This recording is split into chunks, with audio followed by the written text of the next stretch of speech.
Anderson, I want to say this. The idea that the Republicans are holding hostage the entire world economy unless they get what they want has been an outrageous display of extremist politics, and it really is unacceptable.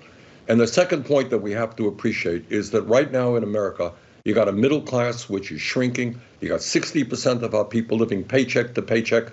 Childcare system in disarray, healthcare system collapsing, housing all over the country. People can't afford housing. You don't cut programs that working people desperately need. What you do, and what has to be done, is demand that the wealthiest people in this country who are doing phenomenally well start paying their fair share of taxes. You have to demand that corporate interests who are receiving record-breaking profits start paying their fair share of taxes. You have to start cutting military spending when we are spending more than the next 10 nations combined. Mass cost overruns in the military. There are ways that you can cut government spending without doing it on the backs of some of the most vulnerable people in this country. A lot of those things, though, particularly military spending, as you know, Republicans have drawn a line on that.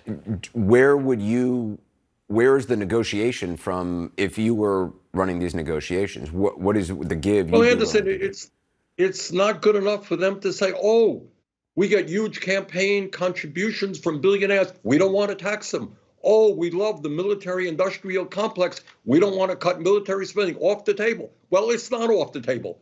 What should be off the table are children in America, where we have the highest rate of childhood poverty of almost any major country. That should be off the table. The needs of elderly people who are struggling to pay for their prescription drugs, that should be off the table. You know, what we could do, if we paid the same prices for prescription drugs as they do in Europe, that's what Medicare paid, we would save $1 trillion over 10-year period. Do the Republicans have the guts to take on the pharmaceutical industry? I don't think so. So it's not what they want, it's what the American people want. And I think what I'm talking about is precisely what ordinary Americans want.